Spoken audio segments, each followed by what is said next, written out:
Hello दोस्तों, कैसे हैं आप लोग। उम्मीद करते हैं सभी अच्छे होंगे। तो आज की क्लास में हम लोग साइंस को डिटेल से पढ़ेंगे लोग। और आज की सेशन में हम लोग साइंस में बायोलॉजी को पढ़ेंगे लोग, बहुत ही अच्छे से पढ़ेंगे लोग। और लास्ट में इसी क्लास में आप सभी को ऑब्जेक्टिव भी मिलेगा, यानी जैसे ही टॉपिक कंप्लीट होगा, आज की जो टॉपिक होगी उसी टॉपिक का ऑब्जेक्टिव भी इसी सेशन में मिलेगा। तो कहीं भी आपको जाने की जरूरत नहीं है, यहाँ पर आप सभी टॉपिक को पढ़िएगा। और पढ़ने के बाद जो है आज ही की क्लास में आप सभी को जो है ऑब्जेक्टिव क्वेश्चन भी यहाँ पर देख सकते हैं, मिल जाएगा सारी ऑब्जेक्टिव क्वेश्चन, ठीक है।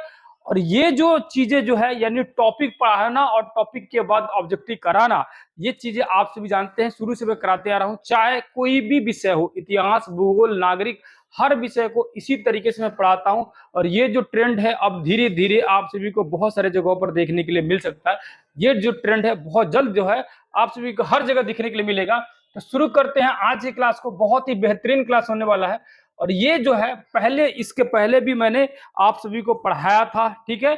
उसमें से बहुत सारे क्वेश्चन लड़े थे। यकीन मानिएगा ये टॉपिक जो है, ये क्लास जो है आपके लिए बहुत ज्यादा महत्वपूर्ण होने वाला है, ठीक है। और आप सभी भी डिटेल से इसको समझिएगा, पढ़िएगा लोग। सबसे पहले देखेंगे तो लिखा हुआ है, जीव विज्ञान एवं जंतु विज्ञान के पिता किसे कहते हैं, बताइए किसे कहते हैं। अरस्तु को कहते हैं, याद रखिएगा। सिंपल भाषा में समझेंगे तो याद रखिएगा। एक्चुअली में अगर जाना जाए तो बायोलॉजी को दो भागों में बांट के रखा गया है। बायोलॉजी को कितने भागों में बांटा गया है, दो भागों में बांटा गया है। कौन कौन से भाग में बताइए। तो बायोलॉजी को जो है दो भागों में बांटा जाता है। पहले भाग को बोला जाता है जूलॉजी। कौन बोला जाता है भैया, जूलॉजी। और दूसरे भाग को बोला जाता है बोटनी बोला जाता है। क्या बोला जाता है, बोटनी। इसको हिंदी में बोलेंगे जंतु विज्ञान, ठीक है, जंतु विज्ञान। और इसको बोलेंगे पादप विज्ञान। क्या बोलेंगे भैया, पादप विज्ञान बोलेंगे। अब यहाँ कह रहा है जीव विज्ञान यानी कि ये बायोलॉजी, और जंतु विज्ञान यानी कि ये जंतु विज्ञान। इसके फादर कौन है, अरस्तु है। कौन है भैया फादर, याद रखिएगा कौन है फादर, अरस्तु है, ठीक है। अब कह रहा है चिकित्सा विज्ञान। चिकित्सा विज्ञान, चिकित्सा विज्ञान के पिता कौन है, तो याद रखिएगा हिप्पोक्रेटस। कौन है भैया, हिप्पोक्रेटस है, ठीक है। हिप्पोक्रेटस जो है ये चिकित्सा विज्ञान के पिता है। कह रहा है कि कोशिका की खोज कब हुई थी, याद रखिएगा 1665, 1065 नहीं, 1665 में किसने किया था, रॉबर्ट हुक नामक वैज्ञानिक ने किया था। लेकिन लेकिन लेकिन यहाँ पे याद रखना है क्या, मृत कोशिका की खोज हुई थी, जीवित कोशिका की नहीं। कौन सी कोशिका, मृत कोशिका की खोज हुई थी, याद रखिएगा। मृत कोशिका की खोज किए थे कौन, रॉबर्ट हुक किए थे 1665 ईस्वी में, याद रखिएगा, ठीक है। अब यहां लिखा है एक चीज, पादप विज्ञान के पिता कौन है, पादप विज्ञान के पिता। यहां तो पादप विज्ञान के पिता नहीं दिया हुआ है, लेकिन पादप विज्ञान के पिता याद रखिएगा थियोफ्रेडस। कौन, थियोफ्रेडस जो है पादप विज्ञान के पिता हैं, ठीक है। सबसे छोटी कोशिका, सबसे छोटी कोशिका क्या बोलते हैं, माइकोप्लाज्मा, ठीक है। सिर्फ इतना याद रखिएगा, माइकोप्लाज्मा, पूरी तरह से इतना काफी है। सबसे छोटी कोशिका माइकोप्लाज्मा होता है। सबसे बड़ी कोशिका शुतुरमुर्ग का अंडा होता है। क्या होता है, शुतुरमुर्ग पक्षी जो होता है उसके अंडा को सबसे बड़ी कोशिका कहा जाता है। पत्तियों का जो रंग होता है वो पीला होने का कारण क्या है, उसमें क्या पाया जाता है, कैरोटीन पाया जाता है। यानी पत्ता देखते हो कि पीला कलर का हो जाता है, उसमें किस कारण से होता है, क्या उसमें रहता है, कैरोटीन के कारण पत्तियों का कलर क्या होता है, पीला हो जाता है, याद रखिएगा। अच्छा, यहाँ पर दिया गया है कि सबसे छोटी कोशिका माइक्रोप्लाज्मा और सबसे बड़ी कोशिका शुतुरमुर्ग के अंडा। एक क्वेश्चन देता है कि सबसे लंबी कोशिका कौन सा हो जाएगा, सबसे लंबी कोशिका कौन सा होता है, सबसे लंबी कोशिका होती है कौन सा, तंत्रिका तंत्र। कौन सा होता है, तंत्रिका तंत्र, ठीक है। लेकिन कई बार, एक बार बीपीएससी में क्वेश्चन पूछा था कि मानव में सबसे छोटी कोशिका और सबसे बड़ी कोशिका। तो मानव में सबसे छोटी कोशिका याद रखिएगा स्पर्म होता है, और सबसे बड़ी कोशिका जो होता है वो होता है अंडाणु होता है, ठीक है।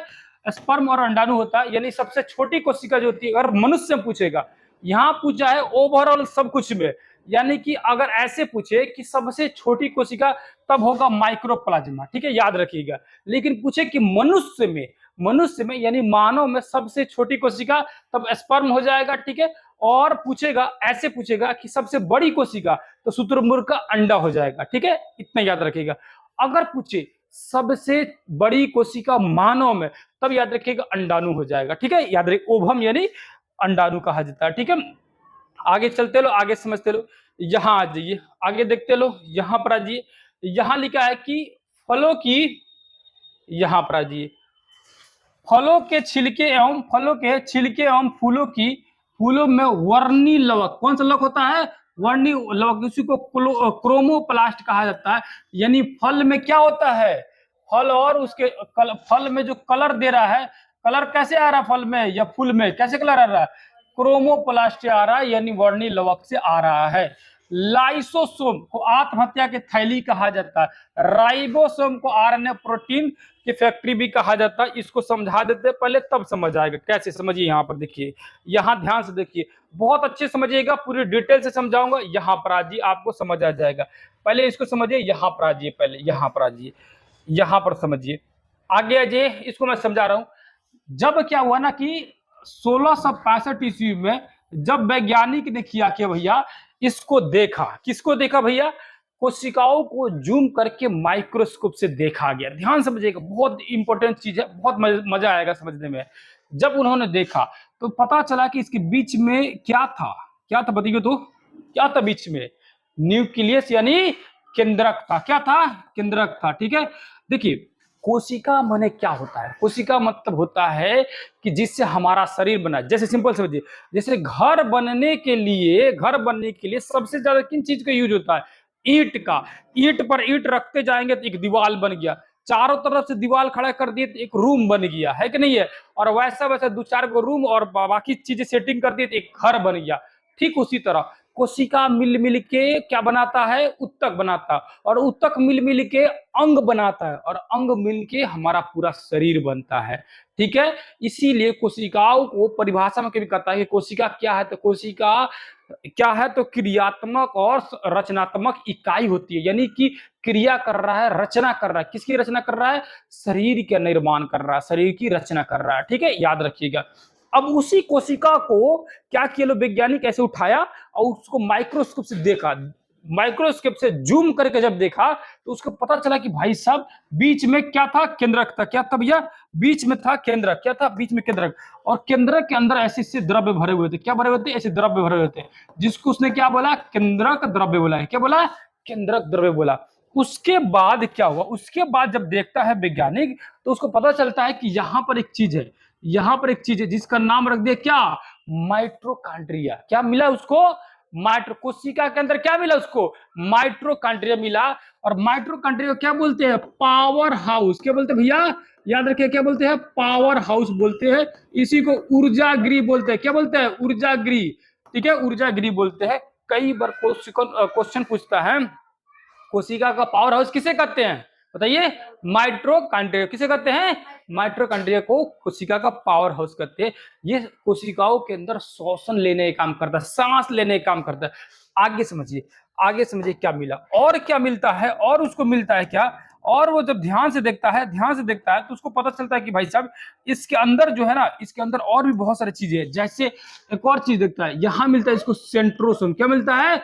सेंट्रोसोम। सेंट्रोसोम क्या करता है? कोशिका का विभाजन। अब कोशिका का विभाजन क्या हुआ? नई नई कोशिकाओं को बनाना। जैसे आपको चोट लगता है या नोचा जाता है, खुरचा जाता है, कटा जाता है, ठीक है, घाव हो गया है कि नहीं है, तो वहां का सेल यानी कोशिका मर गया, खराब हो गया। अब फिर धीरे धीरे देखते हो कि भर जाता है कि नहीं भर जाता है। ऐसा थोड़ी है कि जहां कट गया तो कटले दिखता है, हमेशा भरता है कि नहीं भरता है। तो भरने का काम कौन कर रहा है? यही सेंट्रोसोम कर रहा है। नई नई कोशिकाओं का निर्माण करने काम करता है सेंट्रोसोम, यानी कोशिका विभाजन करने का, नए नए कोशिका बनाने का। क्या करता भैया? सेल विभाजन यानी कोशिका विभाजन का काम कौन करता है? सेंट्रोसोम करता है, याद रखिएगा। अब क्या मिलता है? अब फिर वैज्ञानिक देखा, सब झांक रहा है सब, तो यहां मिलता है उसको लाइसोसोम। क्या मिलता है भैया? लाइसोसोम। लाइसोसोम क्या करता है? लाइसोसोम करता है क्या? जैसे अभी बोले कि कहीं चोट लग जाता है, घाव हो जाता है, चाहे देखते हो गेट वोट से चपा जाता है उंगली, तो काला हो जाता है कि नहीं होता है? यानी काला काहे हो गया? वहां की कोशिका मर गया, तब ना करिया हो गया। तब कोशिका मर गया। अब वहां के कोशिका जो मरल है ओकरा कोनो हटाएगा तब ना इस सेंट्रोसोम जाके वहां पर नया कोशिका बनाएगा, है कि नहीं है? तो पहले हटाएगा तब ना बनाएगा जी। तो हटाने का काम कौन करता है? कौन करता है हटाने का काम? लाइसोसोम। लाइसोसोम के पास एक पाचक रस होता है, मतलब एक लिक्विड टाइप का होता है। वो लिक्विड गिराता है ना तो वहां पूरा खदर के खत्म हो जाता है, हट जाता है, मतलब साफ कर देता है। कैसे? डॉक्टर क्या करता है, घाव होता है तो देखते हो बेटाडीन या दवाई से छिड़कता है, सब लगाता है कि नहीं लगाता है, दवाई लगा लगा कैसे साफ करता है, क्या करता है वो आके इन्फेक्शन मारता है, हटाता है, गंदगी जो है उसको साफ करता है कि नहीं करता है, क्लीन करता है कि नहीं करता है। उसी तरह हमारा शरीर के अंदर का ये लाइसोसोम जो है एक तरह से बेटाडीन का काम कर रहा है, वो जाके वजन घुआ के साफ करता है, चाहे जहां चोट लगा है ओकरा साफ करता है। अब कभी कभी क्या करता है ना, साफ करता है, जब नहीं साफ होता ना तो ये क्या करता है, खुदे ब्लास्ट हो जाता है। क्या हो जाता है, खुदे ब्लास्ट हो जाता है, फूट जाता है, अब फूट के पूरा छितर के पूरा फैल के सब गोला के साफ कर देता है। ठीक है, इस ये ब्लास्ट होने का इसको बोलते हैं आत्महत्या की थैली। क्या बोलते भैया, आत्महत्या की, आत्महत्या की थैली बोलते हैं। किसको बोलते हैं, लाइसोसोम को बोलते हैं, याद रखिएगा। ठीक है, लाइसोसोम के बाद क्या मिला, वैक्यूल्स मिला। क्या मिला, वैक्यूल्स। वैक्यूल्स मतलब इसको, ये क्या करता है, इसको हिंदी में बोलते हैं रसधानी। क्या बोलते हैं, रसधानी। ये क्या करता है, पानी स्टोर कर रखता है। क्या रखता है, पानी स्टोर करता है, यानी पानी का संग्रह करता है। ठीक है, जल संग्रह करने का काम कौन करेगा, यानी हमारा कोशिका जो होता है, देखता है बोलता है कि चेहरा सूख सूख गया है, का है, यानी काहे सूख गया है, यानी इसके अंदर का पानी धीरे धीरे खत्म होता जा रहा है। इसका मतलब क्या है कि आप पानी पी नहीं रहे हैं, दिन भर मान चलो घूम रहे हैं, कहीं प्यास से मर रहे हैं, चेहरा देखते हो सूख सूख जाता है, बोलते लोग होंठ सूख गया है, प्यास मतलब पानी के चलते होता है कि नहीं होता है। तो क्या होता है, होता क्या है कि वैक्यूल जो होता है रसदानी पानी बचा कर रख ले रहता है, और जब पानी हमें मिलता नहीं ना तो वही कोशिका लगा देता है कि ले भाई ले पानी, ले पानी, ले पानी, तुम पानी लो और काम अपना करते रहो। कोशिका अपना मतलब कोशिका जो है शरीर को जिंदा रख ले रहता है, काम करते रहता है। किससे पानी मांगता है, वैक्यूल से पानी मांगता है। ठीक है, तो पानी स्टोर कर कौन रख रहा है, वैक्यूल यानी रसदानी रखता है। उसके बाद होता है जी गोल्जी बॉडी, इसको बोलते क्या, गाल्जी बॉडी बोलते। ये क्या करता है, यातायात का काम करता है। क्या करता है भैया, यातायात का काम करता है। किसका काम करता है, यातायात। अब यातायात माने काम, पानी तो ही रखल है, जैसे दुकान में जाते हो तो दुकान में देखता हो कि पानी का जो दुकान लगा है तो पानी रखल है, तो पानी अपने मन चल के आ जाएगा, गाड़ी से ना लेके आओगे, तो लेके आने वाला कोई अपना बाइक से जाएगा, कुछ जाएगा, तो कोशिका के अंदर जो है वो पानी लाने कौन जाता है, गोल्जी बॉडी जाता है। ठीक है, जैसे मान के चलो कि इसको पानी जरूरत है, इसको पानी, कहीं भी पानी जरूरत है तो बोलेगा, फोन करेगा, भैया पानी लेके आइए, किसके पास, गोल्जी बॉडी के पास। गोल्जी बॉडी अपना गाड़ी निकालेगा, लेके जाएगा और ले जाएगा पानी, ले जाकर सब उड़ा के बांट देगा, है कि नहीं है, समझ रहे ना। यानी कि गोल्जी बॉडी क्या काम करता है, क्या काम करता है बताइए, यातायात का काम करता है, यातायात का, यानी इधर से उधर सामान पहुंचाने का काम करता है, समझ आ गया। एक और लास्ट में होता है, उसको बोलते हैं ईआर, इंडोप्लाज्मिक रेटिकुलम। क्या बोलते हैं, इंडोप्लाज्मिक रेटिकुलम। एक्चुअली में इंडोप्लाज्मिक रेटिकुलम जो होता है ना, दो भाग में बटल है, दो भाग में बटल है। कैसे दो भाग में बटल है, यहाँ जी बता रहा हूँ, दो भाग में बटल है। इंडोप्लाज्मिक रेटिकुलम है ना, ये दो भाग में बटल है। आधा भाग जो क्या है, खुरदुरा है। क्या भैया, आधा भाग खुरदुरा है, और आधा भाग क्या है, आधा भाग क्या बताइए तो, आधा भाग क्या है, मुलायम है, सॉफ्ट है। क्या भैया, आधा भाग जो है मुलायम है, सॉफ्ट, एकदम प्लेन है, चुआक चुआक एकदम प्लेन है। ठीक है, एकदम क्या है, प्लेन है। ठीक है, एकदम प्लेन है।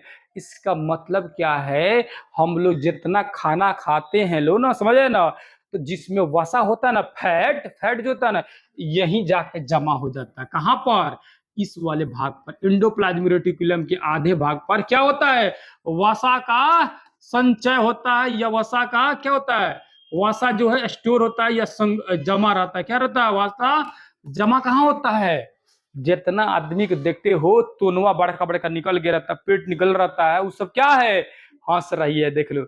तो क्या है, अब मान के चलो कि इंडोप्लाज्मिक रेटिकुलम, मान के चलो आप ढेर ठूस लिए, अब खूब चर्बी वाला खा रहे, खाना वाना खा रहे, तेल वाला ज्यादा खा रहे, फैट वाला ज्यादा चीज खा रहे, तो होगा क्या, शरीर में जाने के बाद अनचाहे जगह पर फैट निकलना शुरू हो जाएगा। ठीक है, मोटाना शरीर से ज्यादा हो जाएगा। तो वसा का कौन संग्रह करके रखता है, इंडोप्लाज्मिक रेटिकुलम का आधा भाग। ठीक है, ठीक है, वसा का संचय करता, कौन सा भाग, चिकना या खुरदुरा, चिकना, तब है ना वसा होगा, चिकना चमेली, चिकना मतलब रहेगा, है कि नहीं है। आगे चलो, अब यहाँ देखो, यहाँ लिख रहा है कि खुरदुरा भाग, जो खुरदुरे भाग है इस पे क्या रहता है, इस पे क्या रहता है, खुरदुरे भाग पर प्रोटीन जमा रहता है। क्या रहता है भैया, प्रोटीन का जमा होता है। क्या होता है, प्रोटीन जमा होता है। इस खुरदुरे भाग को बोलते हैं राइबोसोम। क्या बोलते हैं, राइबोसोम बोलते हैं। इसको खुरदुरे भाग को प्रोटीन का फैक्ट्री भी कहा जाता है। कई बार एग्जाम में क्वेश्चन पूछा है कि प्रोटीन की फैक्ट्री किसे कहते हैं, बताइए, राइबोसोम को बोलते हैं। समझ आ गया? ई था कहानी कोशिका का, बुझाई लो ना बुझाया? अब बीच में जो था ई क्या कर, इसका क्या काम है? ई चाचा जो बैठल है, ई कह रहा है कि हमारा कौन काम है? सब बोला कहता काम बता दिया। आई खोद रहा है मेरा बीच में कि भाई हमरो तो बताओ। ये क्या करता है? पंचायती करता है? पंचायती नहीं करता रे, ये मालिक है, यही मालिक है। इस सब बोला का ऑर्डर देता है, यही ऑर्डर देता है सब किसी को कि तुम ये करो, तुम ये करो, तुम ये करो। केंद्रक मेन होता है मालिक, यानी सबको कंट्रोल करने काम कौन करता है? कोशिकाओं को कौन कंट्रोल कर रहा है? कोशिकाओं के अंदर मौजूद कौन? न्यूक्लियस यानी केंद्रक। कौन भैया? केंद्रक। अब यहां देखिए ध्यान से समझिएगा, तो क्या है कि जैसे मैंने बोला कि इसके अंदर भी पानी है और ये इसके अंदर भी पानी है। क्या है? पूरे कोशिकाओं के अंदर भी पानी है। जब केंद्रक के अंदर पानी होता है तो क्या बोलते हैं? केंद्रक का द्रव्य है। केंद्रक के अंदर पानी तो केंद्रक का द्रव्य। और जब कोशिका के अंदर पानी था तो क्या बोला गया? कोशिका द्रव्य बोला गया। ठीक है, तो एक वैज्ञानिक अपने में झगड़ा करने लगा। लो कोई बोला कि केंद्रक का जो द्रव्य है ज्यादा इंपॉर्टेंट है, अगर केंद्रक का द्रव्य नहीं रहेगा ना तो कोशिका खत्म, क्योंकि मालिक मर गया, कंट्रोल करने वाला ना। एक और बोला कि ए भाई, और कोशिका के अंदर कभी द्रव्य नहीं रहेगा तो हई सब काम क्यों करेगा? लो हई लो जिंदे नहीं रहेगा तो वो ऑर्डर कौन के देगा? ये बात है कि नहीं बात है? तो वो कहा कि नहीं, कोशिका द्रव्य बड़का, कोशिका द्रव्य द्रव्य का वैल्यू ज्यादा। कौन बोला कि नहीं भैया केंद्रक द्रव्य का ज्यादा वैल्यू। तो फिर एक वैज्ञानिक आया अपना बिहार का, बिहारी आदमी, बिहार का नहीं तो मतलब कहने का मतलब बिहारी आदमी कहीं भी मामला सलटा देता है। वो कहा गया, कहा कि 1 मिनट झगड़ा मत कीजिए, बताइए हमें क्या मैटर है। तो कर रहा है कि ये वाला बोला कि हम कह रहे हैं कि केंद्रक द्रव्य ज्यादा वैल्यू होगा कोशिका में, उसका मान ज्यादा। आई कह रहा है कि कोशिका द्रव्य का मान ज्यादा। तो बोले एक काम कीजिए, दोनों क्या कर रहा है? तो कह रहा है कि केंद्रक द्रव्य केंद्रक को जिंदा रख रहा है और कोशिका द्रव्य कोशिकाओं के बाकी सब विभागों को जिंदा रख रहा है। तो कहा ए मर्द, नाम रखिए इसका जीव द्रव्य। क्या नाम रखिए? जीव द्रव्य। यानी क्या कर रहा है? ये जिंदे में रख रहा है जी, तो जीव द्रव्य नाम रख दीजिए, फटाक से नाम रख। कल हाँ ये सही बोला है कि नहीं? है तो बिहारी सोच वाला दिमाग का आदमी होगा, फटाक से नाम रख दिए कि रखिए जीव द्रव्य, यानी कि केंद्रक द्रव्य और कोशिका द्रव्य मिला के क्या बोला गया? जीव द्रव्य, यानी जिंदा रखने वाला द्रव्य है तो जीव द्रव्य। समझ गया ना? ये था कहानी पूरा तरह से कोशिका का। अब आइए समझिए, यहां लिखा हुआ था, क्या लिखा हुआ था भैया? इधर आइए, तो आप आ जाइए। अब आइए चाचा, अब यहाँ पर आइए, अब समझ आएगा आप लोग को धड़ाधड़। यहाँ समझिए, यहाँ कर रहा है लाइसोसोम को आत्महत्या की थैली कहा जाता है। अभी समझ आया क्यों कहा जाता है कि नहीं है? अब यहाँ लिखा राइबोसोम को प्रोटीन बनाता है, ठीक है, और आरएनए भी होता है, डीएनए का छुटका भी वो होता है आरएनए, ठीक है। तो राइबोसोम को प्रोटीन का फैक्ट्री कहा जाता है। समझ आया कि नहीं समझ आया? राइबोसोम को यहाँ भी लिखा भी है प्रोटीन का फैक्ट्री कहा जाता है, ठीक है। लिखा हुआ कि नहीं लिखा हुआ? केंद्रक में गुणसूत्र। अच्छा, मनुष्य में कितने गुणसूत्र है कौन बताएगा? मनुष्य में होता है 23 जोड़ा, यानी 46 गो। 23 जोड़ा यानी 46 गो, 23 गो। जैसे हम मान के चलिए कि हमारे अंदर गुणसूत्र जो होगा 23 गो मम्मी का, 23 गो पापा का, यानी टोटल मिला के 46 गुणसूत्र मिलके पूरे शरीर का निर्माण होता है, ठीक है। हर किसी का 23 जोड़ा गुणसूत्र रहता है, समझे ना? हर मनुष्य का, हर जीव जंतु का नहीं, सिर्फ मनुष्य का, मानव का बोले हैं, ठीक है। तो डीएनए और प्रोटीन से बने होते हैं। तो केंद्रक के अंदर जो गुणसूत्र होता है वो किससे बना रहता है? डीएनए और प्रोटीन से बना होता है। केंद्रक में गुणसूत्र जो होता है डीएनए और आरएनए रहता है, वही बात हो गया, ठीक है। मनुष्य में देखो आगे, मनुष्य में कितना जोड़ी? 23 जोड़ा, यानी 46 गो क्रोमोसोम को ही हिंदी में गुणसूत्र बोला जाता है। कितना गो? 23 जोड़ी या 46 गो। बुझा गया? आगे आ जाओ, आगे आ जाइए। कहाँ गए वो भैया? यहाँ जाइए, डीएनए पर आ जाइए। डीएनए एक प्रकार का क्या भैया? न्यूक्लिक अम्ल है, ठीक है। डीएनए क्या है भैया? तो न्यूक्लिक अम्ल है, याद रखिएगा। आगे जी, कोशिका विभाजन में जीव में प्रजनन और वृद्धि होती है, यानी कोशिका विभाजन से क्या होता है? नए नए जीव जंतु का उत्पत्ति होता है कि नहीं है? आगे जी, अगला समझते लो। समसूत्री विभाजन के कारण जीवों में वृद्धि और विकास होता है। कोशिका जीव की सबसे छोटी क्या है? रचनात्मक और क्रियात्मक इकाई है। ये जस्ट आप लोगों को बताए हैं, कोशिका क्या है? रचनात्मक और क्रियात्मक इकाई है कि नहीं है? मानव शरीर में करीब 5,000 अरब कोशिकाएं होती है। ऐसे तो कहा जाता है कि कोशिकाओं को गिना नहीं जा सकता है, लेकिन अनुमानत बताया गया है कि 5,000 अरब क्या होती है हमारे शरीर में कोशिकाएं है। समझो कितना ज्यादा कोशिकाएं है कि नहीं है। गुणसूत्र की खोज किसने किया था? वालवेयर ने किया था गुणसूत्र की खोज। जोहानसन ने किसी का खोज किया था? जीन शब्द दिया था, यानी कि जीन शब्द किसने दिया था? जोहानसन ने किया था। जोहानन दे दिया है, जोहानसन, जोहानसन ने दिया था। ठीक है, याद रखिए कि जोहानसन ने दिया था। सबसे छोटी कोशिका नहीं, सबसे छोटी कोशिका अंग, कोशिकाओं में जितना अंग बताए हैं जैसे माइटोकॉन्ड्रिया, लाइसोसोम, सेंट्रोसोम सब बताए ना, उसमें सबसे छोटा अंग कौन सा होता है? राइबोसोम होता है। आरएनए का प्रमुख कार्य क्या होता है? प्रोटीन का संश्लेषण करने में सहायता करता है। डीएनए से आरएनए बदलने की विधि क्या कहलाता है? ट्रांसक्रिप्शन कहलाता है। याद रखिएगा, डीएनए से आरएनए की बदलने की विधि क्या कहलाएगा? ट्रांसक्रिप्शन कहलाएगा, ट्रांसक्रिप्शन। और आप सभी भी याद रखिएगा, ये जो क्लास चल रहा है एक तरह से समझिए कि मैराथन क्लास चल रहा है। ठीक है, एक तरह से टारगेट क्लास चल रहा है, जिनका अभी हाल ही फिलहाल में एग्जाम होने वाला है। आप धैर्य रखिएगा। आप बोल रहे हो कि इतना जल्दी जल्दी पढ़ा रहे हैं, इसको डिटेल से पढ़ाऊंगा, फिर से पढ़ाऊंगा, हर एक पॉइंट को थोड़ा थोड़ा करके पढ़ाऊंगा, लेकिन बहुत डिटेल में पढ़ाऊंगा, घबराना नहीं है। ठीक है, आगे आइएगा। ठीक है, अभी आप सभी को देखिए ये चीजें, ताकि जिनका भी एग्जाम है 7 तारीख से, शायद बिहार पुलिस के एग्जाम है लोगों का, बहुत सारे लोगों का, और बहुत सारे लोग कमेंट किए थे कि सर एक बार हम लोग को साइंस थोड़ा सा बता दीजिए, क्वेश्चन में कुछ ना कुछ लड़ जाए। तो इसीलिए मैं आप सभी को पढ़ा रहा हूँ कि जिनका कोई भी एग्जाम हो और जिनका बिहार पुलिस को, उनको भी थोड़ा सा भलाई हो जाए, है कि नहीं है। तो थोड़ा सा देखिएगा इसको डिटेल से। आगे चलेंगे तो यहाँ देखिएगा, सवाल का अध्ययन जो है क्या कहलाता है? फाइकोलॉजी कहलाता है। सवालों का अध्ययन क्या कहलाता है? फाइकोलॉजी। सवालों का अध्ययन क्या कहलाएगा? फाइकोलॉजी कहलाएगा। अनावृत पौधा, यह पौधा होता है जिसके बीज के आवरण और कवच क्या होते हैं? आवरण और कवच जो होता है क्या होता है? याद रखिएगा, आवरण कवच में नहीं पाया जाता। क्या पाया जाता है?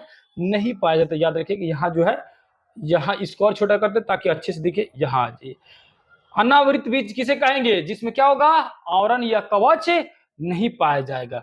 अब लिखा है कि आवृत पौधा किसे कहेंगे? जिसमें बीज के आवरण, बीज के ऊपर कवर होगा, ढक्कन होगा। ठीक है, यानी देखता है लोग कि देखो आम का बिया, आम का अंदर वो ना बिया रहता है रे, उसको फोड़ता है तो अंदर निकलता है। जना पिपैया बजा के बजाता है लोग, तुम लोग ना बना बजाती थी रे, बनाता, लेकिन देखिए कि नहीं, देखिए कि नहीं, देखिए नहीं, देखिए इसको फोड़ा जाता है खोपड़ी, तो अंदर मिलता है कि नहीं मिलता है रे?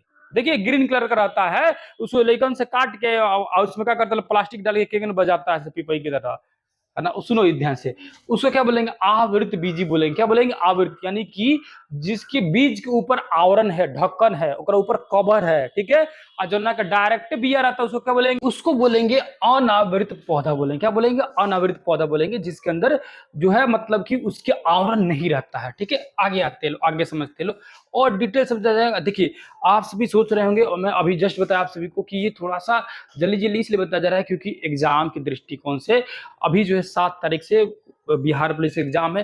तो जिनका एग्जाम है, बहुत सारे लोगों ने कमेंट किया हुआ था कि एक बार साइंस को अच्छे से पढ़ा दिया जाए। क्या पढ़ा दिया जाए भैया? साइंस को अच्छे से पढ़ा दिया जाए, ताकि हम लोग के एग्जाम में जो कुछ ना कुछ जो है फायदा हो जाए, कुछ ना कुछ क्या हो जाए, फायदा हो जाए। इसीलिए इसको थोड़ा सा टारगेट की तरह मैं डिटेल से पढ़ा दे रहा हूँ, आप सभी को बहुत ज्यादा फायदा होने वाला है। आगे समझते लो, आगे देखते लो।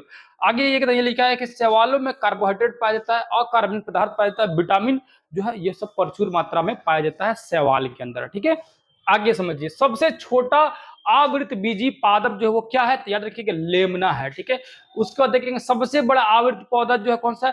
यूकलिप्टस है। कौन सा भैया? यूकलिप्टस है। सबसे छोटा फूल जो होता है क्या होता है? बुल्फिया। क्या होता है भैया? बुल्फिया होता है। और सबसे बड़ा फूल क्या होता है? तो रेफ्लेसिया। सबसे बड़ा फूल रेफ्लेसिया, याद रखिएगा। सबसे बड़ी पत्ता किसका होता है? तो विक्टोरिया रेजिया का सबसे बड़ा पत्ता होता है, याद रखिएगा।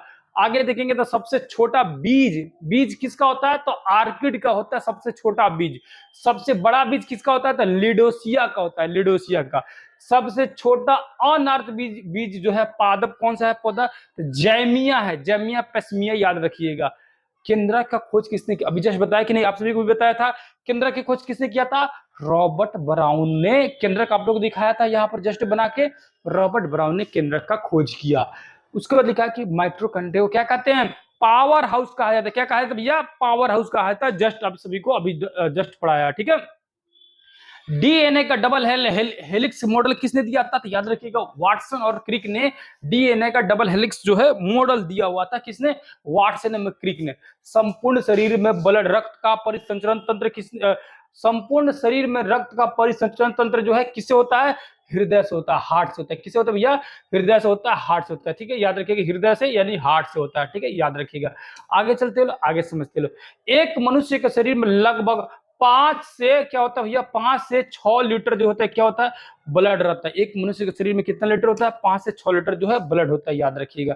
आगे आते लो, आगे समझते लो, आगे समझते लो। और आ जाइए यहाँ पर 5 से 6 लीटर यानी कि आपके शरीर में कितना लीटर ब्लड है, तो 5 से 6 लीटर ब्लड होता है, याद रखिएगा, ठीक है। उसका लिखा हुआ का कि लाल रक्त कण जो होता है ना, यानी कि आरबीसी, रेड कलर का जो ब्लड होता है ना, आरबीसी रेड ब्लड सेल्स, उसका जो कलर होता है ना गोल होता है। क्या होता है, गोलाकार होता है आरबीसी, और उसके अंदर हेमोग्लोबिन पाया जाता है, याद रखिएगा। आरबीसी के अंदर क्या होता है, हेमोग्लोबिन। क्या लिख रहा है, लाल रक्त कण गोलाकार केंद्र रहित तथा हेमोग्लोबिन मुक्त रक्त कण, नहीं हेमोग्लोबिन इसके अंदर पाया जाता है। या ताल रक्त, यहाँ गलत लिखा हुआ है, ताल नहीं होना, यह श्वेत रक्त कण होता है, श्वेत रक्त कण, ठीक है। श्वेत रक्त जो होता है ना वो होता है, ठीक है। आगे समझते, आगे समझते, थोड़ी देर के लिए रुकेंगे, आगे उसके बाद समझेंगे, ठीक है, डिटेल से समझेंगे आगे। आज जी आगे समझते लो, आगे समझते लो, आगे चलते लो। यहाँ पर देखेंगे लोग, यहाँ जो मैं बता रहा था आप सभी को कि 5 से 6 लीटर होता है मनुष्य के शरीर में ब्लड होता है, ठीक है, याद रखिएगा। उसके बाद आएंगे तो यहाँ जो लिखा हुआ ना, यहाँ होना चाहिए सफेद रक्त कण जो होता है ना गोलाकार रहित होता है, यानी गोलाकार, यानी याद रखिए, सिंपल समझिए, WBC व्हाइट ब्लड सेल का कोई भी आकार नहीं होता, याद रखिएगा, कोई भी आकार नहीं होता है, और ना ही जो इसके अंदर हीमोग्लोबिन पाया जाता है। हेमोग्लोबिन यानी HB किसमें पाया जाता है, तो लाल रक्त कण यानी आरबीसी अंदर जो होता है ना, इसके अंदर हेमोग्लोबिन पाया जाता है, और इसी का जो आकार होता है गोलाकार होता है, याद रखिएगा। आगे आएंगे तो ये लिखा हुआ है कि लाल रक्त कण का मुख्य कार्य जो होता है ऑक्सीजन को लेकर पूरे शरीर में पहुंचाना, और कार्बन डाइऑक्साइड को लेकर पूरे शरीर से बाहर निकालना। यहाँ होना चाहिए CO2, ये कॉमा दे दिया है, यहाँ पर होना चाहिए CO2। क्या होना चाहिए भैया, CO2, याद रखिएगा। अब ये आरबीसी को यानी कि रेड ब्लड सेल को जो हेमोग्लोबिन है उसको ऑक्सीजन मिलता कहाँ से मिलता है भैया, फेफड़ा से मिलता है। ब्लड आता है, पूरे शरीर से ब्लड आता है हमारे हृदय में, हृदय से जाता है फेफड़ा में। फेफड़ा में क्यों जाता है, क्योंकि वहां है ऑक्सीजन स्टोर हुआ, ऑक्सीजन वहां पे रहता है, ऑक्सीजन को लेता है। और क्या बताइए फेफड़े में, आप बताइए कि फेफड़ा में क्या सिर्फ ऑक्सीजन ही होता है, नहीं, ऑक्सीजन नहीं, पूरा हवा होता है। जब हम सांस ले रहे हैं तो हमारे नाक के सामने तो कोनो फिल्टर तो लगा नहीं है कि ऐसे हवा के अंदर में से क्या करेगी, छान के ऑक्सीजन को अंदर डाल दे, बाकी सबको बाहर निकाल दे, ऐसा तो है नहीं। सांस जो हम लोग लेते लो, यानी श्वास जो ले रहे लो, तो श्वास के अंदर जो है पूरी हवा अंदर जाती है, जिसमें नाइट्रोजन भी है, कार्बन डाइऑक्साइड भी है, ऑक्सीजन भी है, अन्य बहुत सारी चीजें, धूल कण भी अंदर जा रहा है। उसमें से ऑक्सीजन को पहचान लेता है कौन, हेमोग्लोबिन यानी कि आरबीसी, और पहचान के ऑक्सीजन को ले लेता है और बाकी सभी को वापस भेज देता है कि वापस निकल जाइए, है कि नहीं है। तो वहां से ऑक्सीजन लेके पूरे शरीर में पहुंचाता है, और पूरे शरीर में मौजूद कार्बन डाइऑक्साइड को निकाल देता है बाहर जब हम लोग सांस छोड़ते हैं तो, ठीक है। आगे चलिए, आरबीसी डब्ल्यूबीसी का निर्माण अस्थि मज्जा, नहीं, आरबीसी का निर्माण जो होता है यानी ब्लड का निर्माण जो होता है ना, उसका निर्माण होता है अस्थि मज्जा, याद रखिएगा। आरबीसी का निर्माण कहाँ होता है, अस्थि मज्जा में, बोन मैरो में होता है, ठीक है, अस्थि मज्जा में होता है, ठीक है। आगे आ जाइए, यहां लिखा है कि प्लीन यानी स्प्लीन, स्प्लीन या इसी को बोलते हैं प्लीहा, स्प्लीन या इसको प्लीहा को क्या बोलते हैं, आरबीसी का रक्त का बैंक भी बोलते हैं, और आरबीसी का कब्र भी बोलते हैं, याद रखिएगा, ठीक है। आगे आ जाइए, डब्ल्यूबीसी का मुख्य कार्य होता है रोगाणुओं का मारना, शरीर में जितने भी रोग उत्पन्न होते हैं उसको मारने का काम कौन करता है, डब्ल्यूबीसी करता है, याद रखिएगा, ठीक है। यानी कि शरीर में रोगाणुओं से लड़ने की क्षमता जो पैदा करता है कौन, डब्ल्यूबीसी करता है। शरीर को रोगाणुओं से रक्षा कौन करता है, डब्ल्यूबीसी करता है। डब्ल्यूबीसी मतलब व्हाइट ब्लड सेल, याद रखिएगा, ठीक है। WBC का जीवन काल कितने दिन का होता है? 2 से 4 दिन मात्र। 2 से 4 दिन के बाद WBC मर गया, फिर नया WBC बनता है। और RBC का जीवन काल 120 दिन, कहां लिखा हुआ है 120 दिन? कहीं नहीं, हाँ कहीं ना कहीं होना चाहिए। RBC का जीवन काल होता है 120 दिन, याद रखिएगा 120 दिन। यही कारण है कि कहा जाता है कि हर मनुष्य जिनकी उम्र 18 वर्ष से ज्यादा है वो हर एक 120 दिन के बाद ब्लड डोनेट कर सकता है कि नहीं है? आप ब्लड डोनेट करें या ना करें, आपके शरीर में जो है ब्लड जो होता है 120 दिन के बाद खत्म होते रहता है, फिर नया बनते रहता है, खत्म होते रहता है, नया बनते रहता है। इसी तरह इसी वजह से तो ब्लड का संतुलन बना हुआ है, वरना खाली ब्लड बनते रहेगा तो ढेर हो जाएगा, है कि नहीं है? ब्लड जो है, पुराना ब्लड जो खराब होते जाते हैं, ब्लड के अंदर के जो सेल्स मरते जाते हैं वो धीरे धीरे खत्म होते जाते हैं, नया नया ब्लड जो होता है बनते रहता है, ठीक है? ब्लड का फॉर्मेशन होते रहता है, नए नए ब्लड जो है बनते रहते हैं, याद रखिएगा, ठीक है? याद रखिएगा, समझ रहे ना? समझ रहे ना? नए नए ब्लड बनते रहे। तो RBC का जो होता है, जो जीवन काल होता है कितने दिन का? 120 दिन का। WBC का 2 से 4 दिन का। एक और होता है ब्लड के अंदर, एक और होता है प्लेटलेट्स। क्या होता है? प्लेटलेट्स। प्लेटलेट्स खासकर डेंगू बीमारी होगा ना, और पटना में तो एकदम फेमस है, डेंगू मच्छर काट दिया, डेंगू बीमारी पकड़ लिया, हमें भी हुआ था, ऐसा नहीं है, हर किसी को। तो जो भी नया नया जाता है पटना में, एक तो उसको होगा, क्या बोलते हैं उसको, टाइफाइड होगा, ठीक है? एक तो आपका जॉन्डिस हो सकता है, ठीक है, पीलिया रोग, और उसके बाद डेंगू। ये फेमस चीज है भाई साहब। हम तो डॉक्टर के पास गया था ना, डॉक्टर जैसे बोले कि मतलब डेंगू हुआ है, चेक कीजिएगा, थोड़ा सा चेक किया, डॉक्टर बता दिया। हम जबकि दूसरे डिस्ट्रिक्ट में थे, पटना से घूम के वापस गए थे, वो देख के हमें बता दिया कि आप पटना में रहते हैं, और वो भी पटना का नाम सुरेंद्र, जगह भी बता दिया। कहाँ बताओ, आप बताओ कहाँ से, किस जगह पर खासकर ये बीमारी ज्यादा होती है? पटना में भी, बाजार समिति मुसल्लमपुर हाट वाला जो एरिया है ना, आप भी वहां रह रहे होंगे तो आपको पता होगा, वहां मतलब ये बीमारी एकदम फेमस है। जॉन्डिस हो जाना, टाइफाइड हो जाना या डेंगू बीमारी हो जाना एकदम फेमस है, कंफर्म होना ये हर किसी को, मतलब मोस्टली लोगों को होता है। मुझे भी हुआ था पहली बार जब शुरू में गया था तब, ठीक है? अब क्या होता है ना, डेंगू जो बीमारी है, उस बीमारी में सबसे ज्यादा डाउन होता है प्लेटलेट्स, बहुत भयानक डाउन होता है, मुझे बहुत ज्यादा डाउन हुआ था, ठीक है? प्लेटलेट्स एक सामान्य मनुष्य का 1 लाख से ज्यादा होना चाहिए, 1 लाख से लेकर 4 लाख के बीच में होता है, कई कई जगहों पर 1.5 लाख से 5 लाख भी बनता है, लेकिन 1 से 4 जो है अमूमन गवर्नमेंट जो हॉस्पिटल होते हैं वहां पर मानते हैं, ठीक है? प्लेटलेट्स जो होता है ना, प्लेटलेट्स कितना दिन तक जिंदा रहता है शरीर में? 7 दिनों तक, 1 हफ्ते तक, याद रखिएगा, प्लेटलेट्स जिंदा रहता है, फिर उसके बाद नया प्लेटलेट्स बनते रहता है, हर 1 हफ्ते के बाद नया प्लेटलेट्स जो है बनते रहते हैं, याद रखिएगा। आगे चलिए, आप बहुत सारी चीजें बताने के लिए लिखी, देखिए होता क्या ना, अगर बताना शुरू करूं तो बहुत सारी चीजें हैं, बताऊंगा आप सभी को डिटेल से, कभी समझाऊंगा, बहुत अच्छे से समझाऊंगा, ठीक है? तो आप सभी को घबराना नहीं है, बहुत सारी चीजें ऐसे ऐसे बताऊंगा, जो चीजें जब इसको डिटेल से पढ़ाया जाएगा ना, तो बहुत कमाल की चीजें बताऊंगा। एक एक टॉपिक को एकदम थोड़ा थोड़ा धीरे धीरे पूरे डिटेल से समझाया जाएगा, मजा आ जाएगा समझने में, ठीक है? आगे आ जाइए, आगे लिखा हुआ है क्या? आगे लिखा हुआ है, यहाँ पर देखेंगे तो लिखा हुआ है कि जो मनुष्य का हार्ट बीट होता है वो 1 मिनट में 72 बार धड़कता है। अपने धड़कन नाप के देखिएगा, 72 बार धड़केगा, ज्यादा ही धड़कता होगा 72 बार से। और जैसे एग्जाम नजदीक आएगा वैसे और ज्यादा धड़केगा, 100 बार धड़केगा, है कि नहीं है? तो हार्ट बीट जो होता है 1 मिनट में औसतम ऑन एवरेज माना जाता है 72 बार धड़कता है, ठीक है?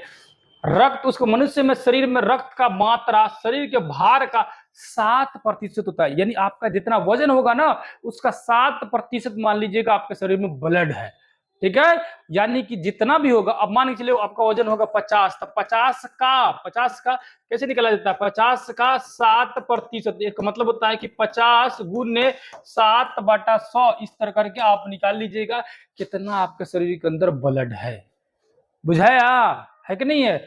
50 किलो का इतना लगभग जो होता है, लगभग इतना होता है, 7% होता है।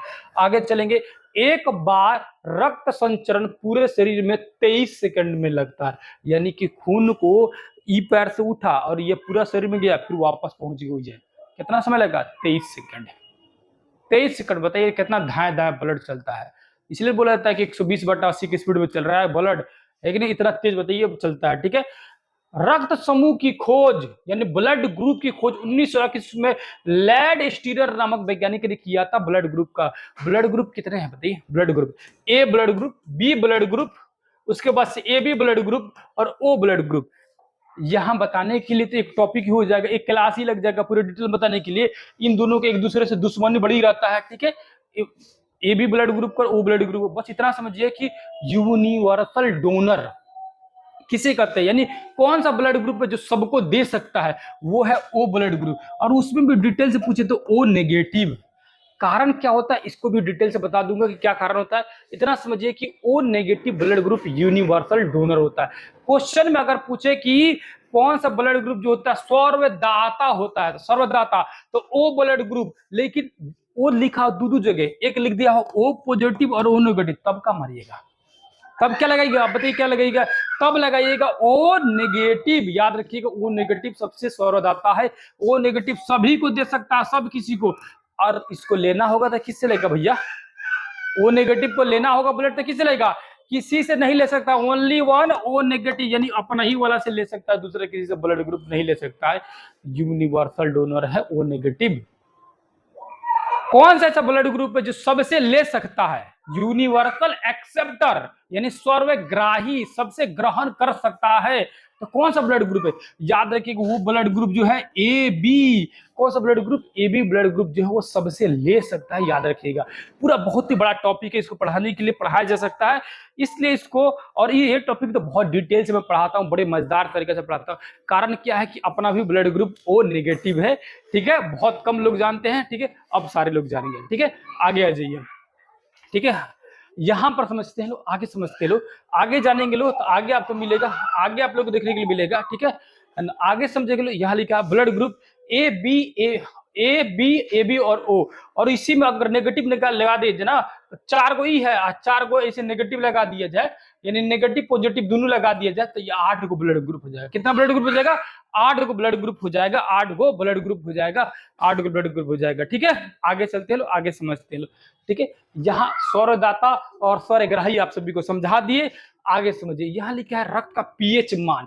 पीएच मान क्या होता है, पीएच मान एक ऐसा चीज है जिससे, एक ऐसी मानक इकाई है जिससे किसी भी चीज की क्षारीयता और अम्लीयता का गुण का पता चलता है कि कौन चीज कितना क्षारीय है और कितना अम्लीय है।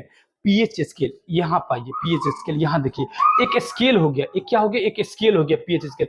इस पे जो होता है ना, इस पे बीचों बीच में तो 7, यहाँ 14, 1 से लेकर 14 तक मान रहता है, ठीक है। 0 से 14 भी लिखा रहता है, 1 से 14 तक भी लिखा रहता है, ठीक है, याद रखिएगा।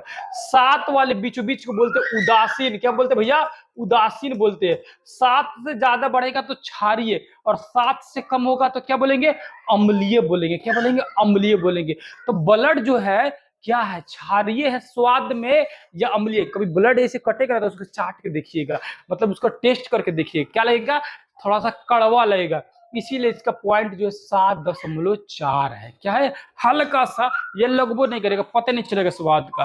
7.4 यानी कि जो ब्लड का क्या होता है गुण, बताइए क्या गुण होता है, क्षारीय होता है। क्या गुण होता है, क्षारीय होता है, याद रखिएगा। आगे आ जाइए, आगे समझते लो, आगे देखते लो। आगे आएंगे तो लिखा हुआ है एक स्वस्थ मनुष्य में ब्लड प्रेशर यानी कि बीपी कितना होना चाहिए, 120/80 mm होना चाहिए। क्या छोटे बच्चे का 120 होना चाहिए, तुम लोग कितना होना चाहिए, एक यंग बच्चे का जिनका जो है 18 वर्ष से कम उम्र है, उनका जो बीपी जो होना चाहिए वो होना चाहिए 120 से ज्यादा, 130, 135 भी होगा तो भी ठीक है, कोई दिक्कत नहीं है, 125, 130 इतना हो सकता है। आप देखते होंगे जो छोटा छोटा बच्चा जन्म लेता है सब ना, उनका जो होता है 170 के पास रहता है, 150 होता है। आप कभी बीपी नपवा के देखिएगा छोटे बच्चे का, ठीक है, बहुत ज्यादा होता है बीपी। आगे जी, यहाँ लिखा हुआ है श्वसन में शर्करा यानी ग्लूकोज का ऑक्सीकरण होता है, यानी श्वसन जब हम सांस लेते हैं तो ग्लूकोज क्या हो रहा है, ऑक्सीकरण हो रहा है। मानव शरीर में होने वाली क्रियाओं का नियमन और नियंत्रण तंत्रिका तंत्र द्वारा किसके द्वारा होता है, तंत्रिका तंत्र, यानी जो तंत्रिका तंत्र है स्वर उसके द्वारा होता है। आगे आइए, प्रोटीन का पाचन जो होता है किसमें होता है भैया, प्रोटीन का पाचन किसमें होता है भैया, अमाशय में होता है। किसमें होता है, प्रोटीन का पाचन जो होता है, प्रोटीन का पाचन अमाशय में होता है, याद रखिएगा। उसको बताएंगे पाचन की क्रिया मुख्य रूप से कहां से प्राप्त होता है, मुंह से, मुख से। क्या होता है, पाचन क्रिया कहां से शुरू होता है, मुंह से ही शुरू होता है। अच्छा, पाचन क्रिया कहां समाप्त हो जाता है, कौन बताएगा, हाँ, नहीं नहीं नहीं नहीं नहीं नहीं, छोटी आत्मा, वेरी गुड। पाचन क्रिया समाप्त होती है छोटी आत्मा में, लेकिन लेकिन लेकिन लेकिन इसमें दो तरह का क्वेश्चन है, ध्यान समझिए। खाना पूरी तरह से, भोजन जो होता है पूर्ण रूप से पच जाता है कहाँ, छोटी आंत में, लेकिन पानी का पाचन बड़ी आंत में, बड़ी आंत में, ठीक है, बड़ी आंत में होता है, ठीक है। आगे आ जाइए। पाचन के बाद पचे हुए अपशिष्ट पदार्थ क्या होता है, अवशोषित होता है किसमें, छोटी आंत में। उसके बाद से मनुष्य के शरीर में पाया जाने वाला सबसे बड़ा ग्रंथि कौन सी है, लीवर है। सबसे बड़ी ग्रंथि कौन सी भैया, सबसे बड़ी ग्रंथि जो है लीवर है। लीवर देखेंगे तो ये हो गया आपका, यहाँ पर आ जाइए, यहाँ पर आएंगे, इसको आ जाइए, यहाँ पर आ जाइए, ठीक है। यहाँ पर आएंगे तो ये मान के चलिए ये हो गया, ये हो गया मुख्य। मुख्य के बाद यहाँ आएंगे तो ये हो गया ग्रास नली, इसी को क्या बोलते हैं, श्वास नली बोलते हैं, ग्रास नली बोलते हैं। ये हो गया हम लोग क्या हो गया, स्टमक हो गया, ठीक है, स्टमक हो गया। और यहाँ से आएंगे तो ये हो गया छोटी आंत, छोटी आंत हो गई, ये छोटी आंत, ठीक है। उसके बाद आएंगे तो यहाँ होता है, क्या होता है, बड़ी आंत होता है, क्या होता है, बड़ी आंत होता है, क्या होता है भैया, बड़ी आंत होता है, ठीक है। ये बड़ी आंत होता है, ठीक है, ये होता है बड़ी आंत, ठीक है, ये बड़ी आंत होता है, ठीक है, ये बड़ी आंत होता है ना, क्या होता है भैया, ये होता है बड़ी आंत, ठीक है। उसके बाद यहाँ आएंगे तो यहाँ पर रहता है, एक्चुअली में यहाँ पर रहता है जो क्या होता है, यहाँ पर जो होता है क्या होता है भैया, लीवर होता है, क्या होता है, लीवर होता है। और यहाँ पर क्या होता है, पेनक्रियाज यानी अग्नाशय होता है। तो शरीर की सबसे बड़ी ग्रंथि कौन सी होती है, लीवर यानी यकृत होता है, याद रखिएगा। मनुष्य में वृक्कों की संख्या यानी किडनी की संख्या कितना, कितना किडनी है भैया, दो गो किडनी है, दो गो किडनी, कितने किडनी है, दो गो किडनी है। 24 घंटे मनुष्य लगभग कितना लीटर मूत्र निकाल सकता है, यानी मूत्र का उत्सर्जन कितना करता है, 1.5 लीटर मूत्र का उत्सर्जित करता है, ठीक है, याद रखिएगा, ठीक है। शरीर में, मानव शरीर में कुल कितनी हड्डियां है, 206। अच्छा, बच्चे में कितना होता है, 300 से अधिक हड्डियां होती है बच्चों में, ठीक है, याद रखिएगा। खोपड़ी के अंदर कितना को हड्डी, 8। अच्छा सुनिए सुनिए, ध्यान समझिए, पूरा हड्डी याद हो जाएगा, पूरे हड्डी का हड्डी आप लोग याद हो जाएगा। यहाँ पे आइए, ध्यान समझिए, खोपड़ी, पूरा ये खोपड़ी में, खोपड़ी के पूरा खोपड़ी में, अगर खोपड़ी में सिर्फ देखा जाए तो 8, खोपड़ी टोटल मिला दे, गर्दन से ऊपर तक मिला दे, यानी जिसमें आंख वगैरह सब, ये नाक सब मिला दे, तब कितना हो जाएगा, पूरे ही खोपड़ी में कितना हो जाएगा, 29 गो। कितना होता है, 29 गो होता है। कितना होता है, 29 गो। यहाँ पर एक छुपा होता है हाइड ब्लू, उसको मिला के 29 गो होता है। हाथ में कितना हड्डी, 30 गो। हड्डी का नाम याद रखिए, देखिए, humerus, radius, ulna, carpal, metacarpal, phalanges. Humerus ऊपर वाले एक हड्डी, रेडियस, अल्ना, दो गो यहाँ पर हड्डी होता है। आप कंकाल देखेंगे तो ह्यूमरस, रेडियस, अल्ना, उसके बाद कार्पल, मेटाकार्पल, फ्लेंजिया। ये हो गया हाथ की हड्डी। इधर दोनों हाथ मिला लेंगे तो 30-30 60 गो हड्डी। कितना हड्डी, 30-30 60 हड्डी। उसी तरह पैर का होता है 30 गो हड्डी, ठीक है। फीमर, टिबिया, पटेला, फेबुला, टार्सल, मेटाटार्सल, फ्लेंजिया। पैर का भी हड्डी होता है 30 गो, याद रखिएगा। दोनों पैर मिला के 60 गो हो गया। पूरा चेहरा में कितना गो हड्डी होता है, कितना गो हड्डी होता है, कौन बताएगा, बताइए, है कितना होता है, 8 गो होता है। चेहरा में 14 गो होता है। 14 ही के चांद बताए थे कि चेहरा में कितना हड्डी होता है, 14 गो हड्डी होता है। कान में कितना हड्डी होता है, कान में 3 गो होता है। MIS, malleus incus stapes, MIS malleus stapes और मिलियस इनकस और स्टेपिस। सबसे छोटी हड्डी, सबसे छोटी स्टेपिस कौन सी है, स्टेपिस। सबसे छोटी हड्डी स्टेपिस होती है, कान की सबसे छोटी हड्डी, जो पूरे शरीर की भी सबसे छोटी हड्डी होती है, क्या नाम है, स्टेपिस। अच्छा, सबसे बड़ी हड्डी कौन सी होती है, सबसे बड़ी हड्डी, जांग की हड्डी, क्या नाम है उसका, फीमर। क्या नाम है भैया, फीमर नाम है सबसे बड़ी। अच्छा, चमकीली हड्डी कौन सी होती है, नहीं नहीं नहीं नहीं नहीं नहीं नहीं, चमकीली हड्डी होती है टिबिया, जो पैर के फीमर के नीचे होती है, टिबिया, स्वर ना, टिबिया होती है पैर की, क्या होती है, पैर की हड्डी होती है जो चमकीली हड्डी होती है। अच्छा, ब्यूटी बोन किसे बोलते हैं, कॉलर की हड्डी, क्या नाम है इसका, कैल्विक। और कूल्हे पर हड्डी क्या नाम है, पैल्विक, क्या नाम है, पैल्विक। और शोल्डर के पीछे की जो हड्डी कौन सी है, क्या नाम है, स्कैपुला, क्या नाम है, पूरा 206 हड्डी के 206 हड्डी, चाहे तो मुझे जबानी आप सबको जबान पर रटवा सकते हैं, पूरा 206 के 206 हड्डी, ठीक है। समय मिलेगा उसको भी एक दिन डिटेल से समझाऊंगा, घबराना नहीं है, बस याद रखिएगा। यहाँ क्वेश्चन क्या था, यहाँ क्वेश्चन था भैया कि यहाँ कान की सबसे छोटी हड्डी स्टेपिस, या पूरे शरीर की ही सबसे छोटी हड्डी होती है, ठीक है। कान में 3 हड्डी, मिलियस, इनकस और स्टेपिस, याद रखिएगा। आगे आ जाइए, आगे समझते लो। हार्मोन का कार्य सभी प्रकार के रासायनिक क्रियाओं को क्या करता है, नियंत्रण करने का काम होता है। पीयूष ग्रंथि को क्या कहते हैं भैया, मास्टर ग्रंथि कहते हैं। क्या कहते हैं, पीयूष ग्रंथि को मास्टर ग्रंथि करते हैं। शरीर के बहुत सारे अंग को नियंत्रित कर लेता है अकेले ये पीयूष ग्रंथि, याद रखिएगा, मास्टर ग्रंथि, समझ रहे ना। इसी को मास्टर ग्रंथि या पीयूष ग्रंथि भी कहा जाता है। मेहुला, मेहुला नहीं, मेडुला, मेडुला, मेडुला ग्रंथि रक्तचाप को, मेडुला ऑब्लिगेंटल जो होता है वो रक्तचाप को क्या करता है, यानी ब्लड प्रेशर को नियंत्रित करता है। इंसुलिन का स्राव कहां से होता है, इंसुलिन कहां से निकलता है, साव नहीं स्राव, क्या होगा, स्राव। इंसुलिन का जो स्राव होता है वो कहां से निकलता है, तो याद रखिएगा अग्नाशय यानी पेनक्रियाज से निकलता है। कहां से भैया, पेनक्रियाज से निकलता है। आगे समझते लो। शरीर की वृद्धि और उपापचय की गति को नियंत्रित करने वाला हार्मोन क्या होता है, तो थायरोक्सिन होता है। थायरोक्सिन हार्मोन जो होता है वो शरीर की वृद्धि और उपापचय को नियंत्रित करता है, याद रखिएगा। ऐसा पुष्पीय पौधा जिसका बीज फल में नहीं ढका होता है अनावृत बीजी कहलाता है, याद रखिएगा। साग सब्जी का अध्ययन क्या कहलाता है, ओलोरी कल्चर कहलाता है। साग सब्जियों का अध्ययन ओलोरी कल्चर कहलाता है।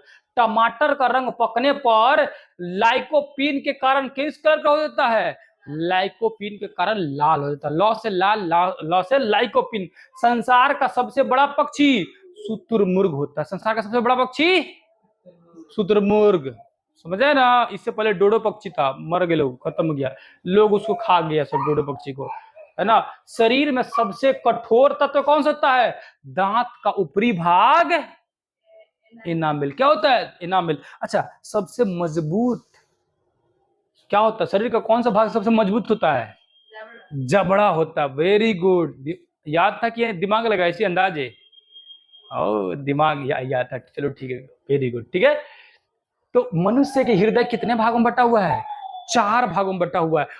ऊपर में आपका देखेंगे तो ये अलिंद और नीला, अलिंद 2 भाग में और 2 भाग नीला होता है, याद रखिएगा।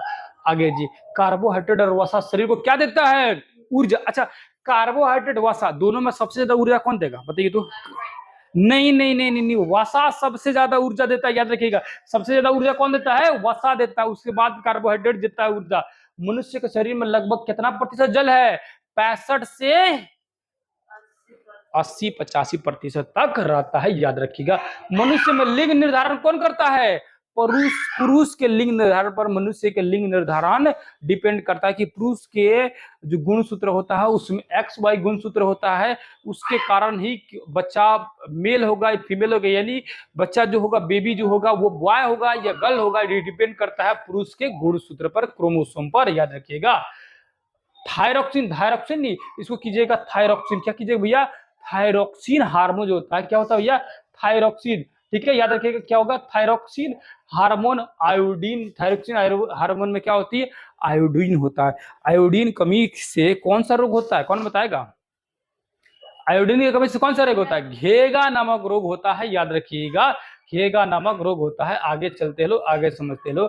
आगे लिखा कि केल्विन में मानव शरीर का सामान्य तापमान कितना होता है, 310 केल्विन होता है, और सेल्सियस में 37 डिग्री सेल्सियस, और फ़ारेनहाइट में 96 दशमलव समथिंग, 96.4 फ़ारेनहाइट होगा। आगे मिलेगा आप सभी को देखने के लिए। आगे आ जाइए, आगे समझते लो। कह रहा है का यहाँ पर देखेंगे, यहाँ पर आ जाएंगे, यहाँ पर आगे आएंगे तो क्या लिखा हुआ, आगे लिखा हुआ है मानव शरीर में 20 प्रकार के अमीनो अम्ल पाया जाता है। मानव शरीर में अम्ल कितना होता है, 20 प्रकार का अमीनो अम्ल होता है, याद रखिएगा। आगे चलते हैं लोग। उसके बाद लिखा है कि दूध में प्रोटीन, कार्बोहाइड्रेट, कैल्शियम एवं पोटेशियम क्या मिलता है, मिलता है। क्या क्या मिलता है दूध में, प्रोटीन भी है, कार्बोहाइड्रेट भी है, कैल्शियम भी है और पोटासियम भी है। मनुष्य के रक्त में हेमोग्लोबिन होता है, क्या होता है, हेमोग्लोबिन होता है। अर्धसूत्री विभाजन में गुणसूत्रों की संख्या आधी होती है, तभी तो नाम है इसका अर्धसूत्री विभाजन, बुझाया।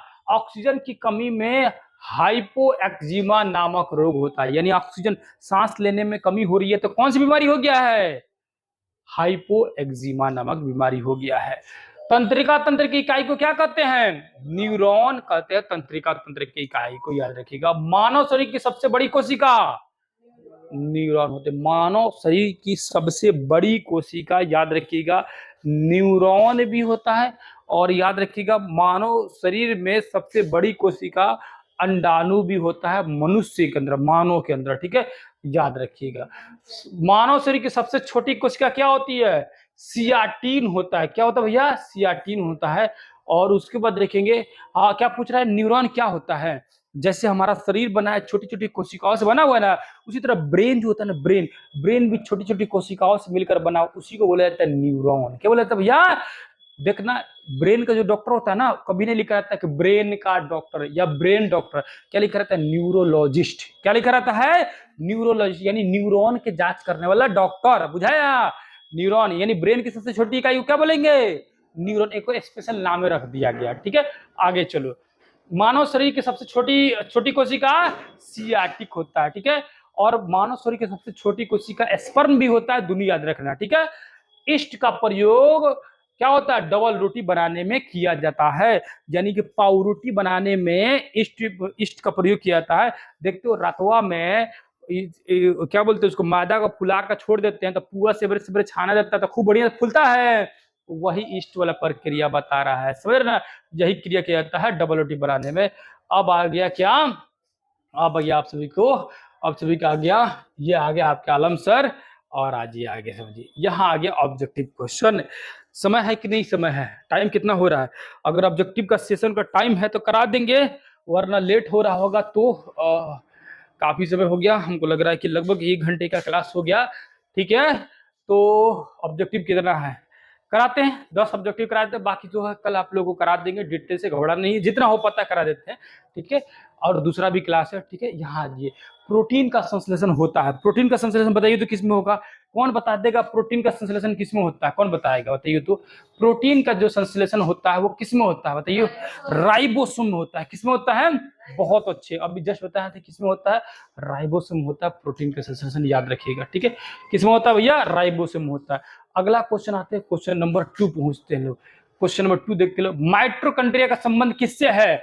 माइटोकॉन्ड्रिया जो है किसको बोलते हैं? माइटोकॉन्ड्रिया का संबंध किससे हो जाएगा बताइए तो?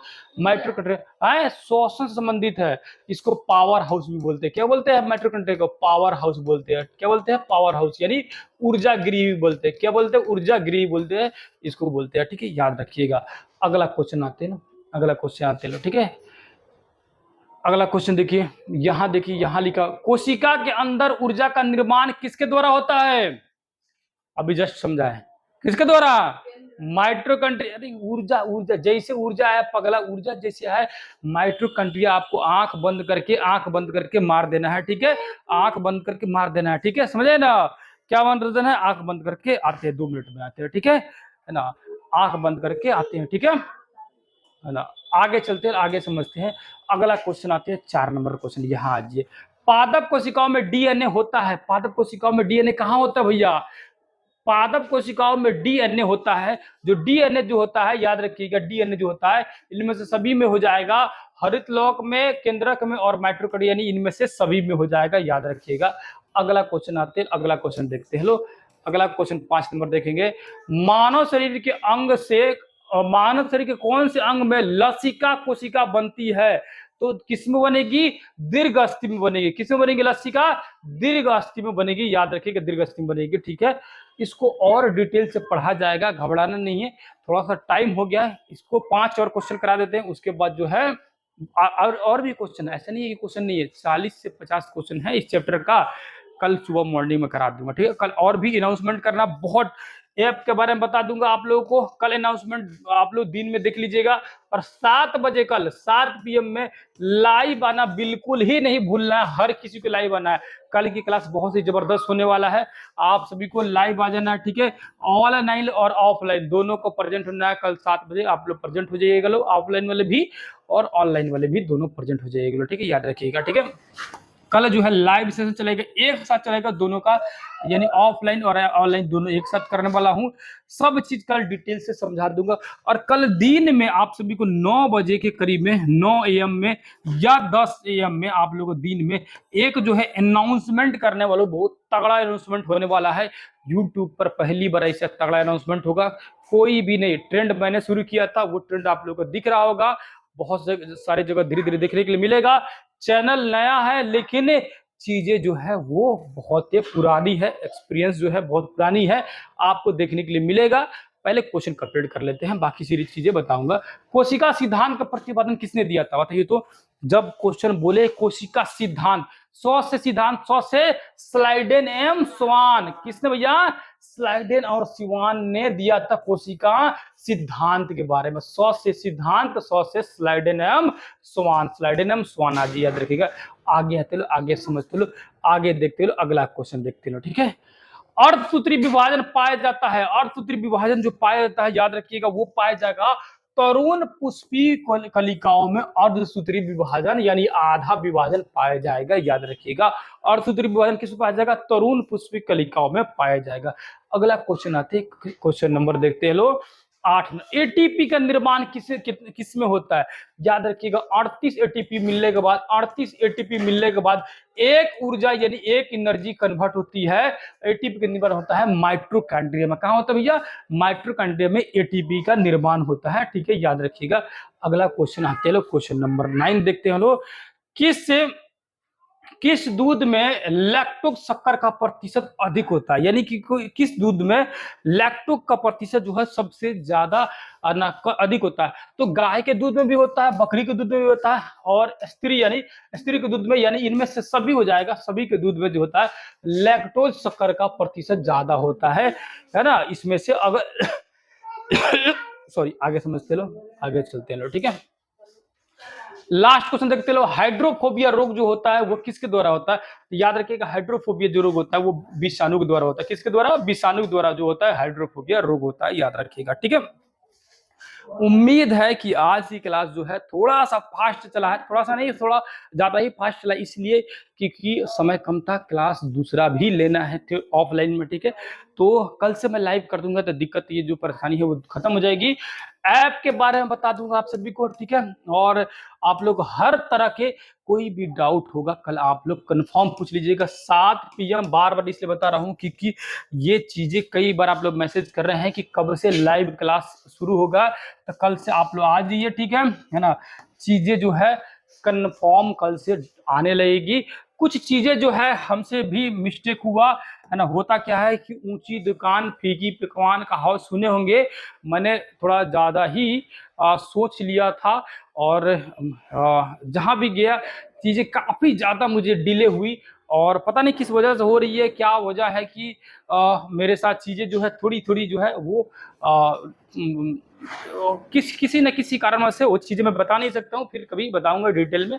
अभी नया है तो थोड़ा सा इस चीजों को थोड़ा सा कंट्रोल करना पड़ता है, वरना बहुत डिले हो रहा है चीजों में। इतना डिले नहीं होना चाहिए था, ठीक है। पता नहीं किस वजह से डिले हो रहा है, जो भी वजह हो, लेकिन मेरा डिले हो रहा है, कोई दिक्कत नहीं है, आप सभी को डिले नहीं होने दूंगा। कल से हम लोग लाइव आ जाएंगे लोग। कल जो भी डाउट हो, जिस तरफ की डाउट हो, किसी को भी डाउट हो, आप लोग कंफर्म पूछ लीजिएगा, और हर चीजें कल से चालू हो जाएगी। आप लोग को हर सब्जेक्ट पढ़ाना शुरू कर दूंगा, बहुत डिटेल में पढ़ाऊंगा। ये तो 10 क्वेश्चन दिखाया मैंने, ऐसा और भी क्वेश्चन है, 40 भी क्वेश्चन है, ठीक है। मतलब 50 क्वेश्चन पूरा है, ठीक है, एक चैप्टर का।